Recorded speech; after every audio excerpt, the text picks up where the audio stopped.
पिछले कुछ दिनों से मालेगांव के हालात लॉ एंड ऑर्डर को लेकर के इंतहाई ख़तरनाक होते जा रहे हैं।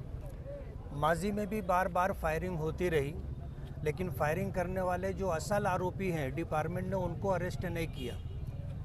पीछे इसराइल इस्सू के ऊपर हमला हुआ था, उस हमले के अंदर जो है 4 लोगों को जमा किया गया, जिसमें 2 असल आरोपी फायरिंग करने वाले थे, उनकी जगह जो है बोगस लोगों को डाला गया।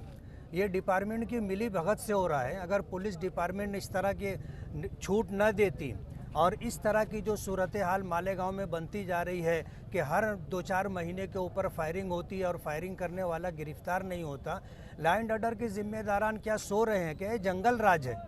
आज अगर हमारे एक से मेयर के ऊपर इस तरह का हमला होता है तो शहर के अंदर तो किसी की भी जान माल महफूज नहीं है, ऐसी सूरत हाल है।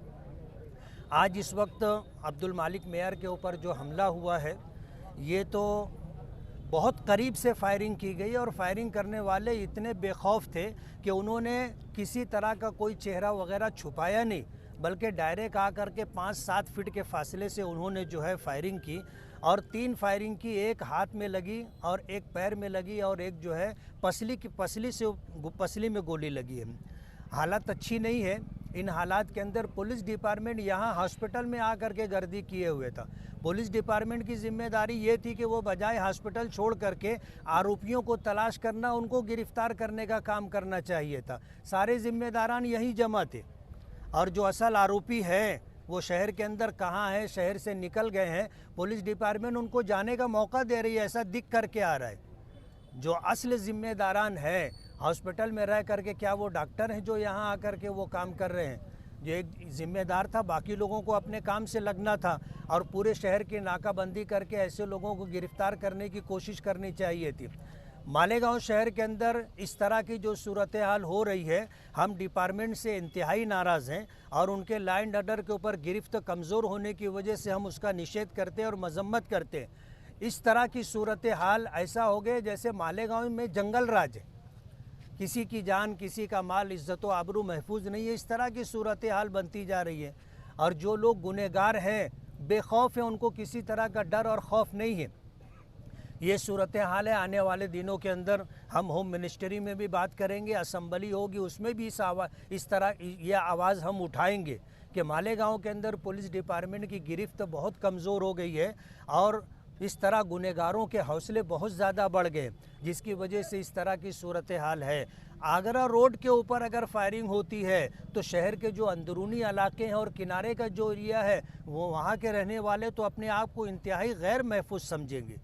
इसलिए मालेगांव की तरफ से हम इस मामले की जो है डिपार्टमेंट की मजम्मत और निषेध करते हैं और असल आरोपी अगर गिरफ्तार नहीं होते हैं सुबह तक, तो उस सिलसिले के अंदर क्या करना है हम शहर के जिम्मेदारों से मशवरा करने के बाद अगला प्रोग्राम तय करेंगे।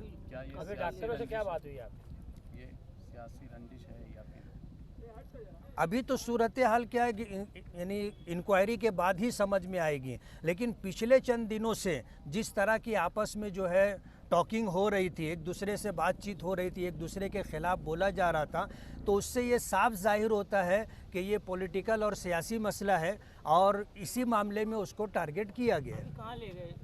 नासिक लेकर के गए हैं।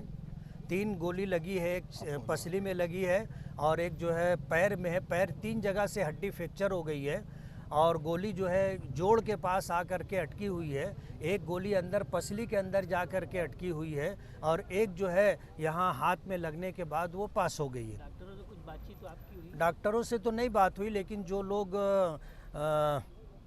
CT स्कैन कर रहे थे उन्होंने पूरी सूरत हाल बताई है। मामला गंभीर है। ये अब्दुल मालिक जैसा जानदार आदमी था, तो वो मजबूत आदमी था, तो वो जो है हसास बसास बातचीत कर रहा है। हम तो ये चाहेंगे कि अल्लाह ताला उसको ज़िंदगी दे, हयाती दे, सेहत और तंदुरुस्ती दे। लेकिन ये कि अगर मालिक जैसे जानदार शख्स के पैर में गोली लगी है और 3 जगह से हड्डी फ्रैक्चर हो गई है, तो और कोई होता तो पता नहीं उसकी क्या हालत होती।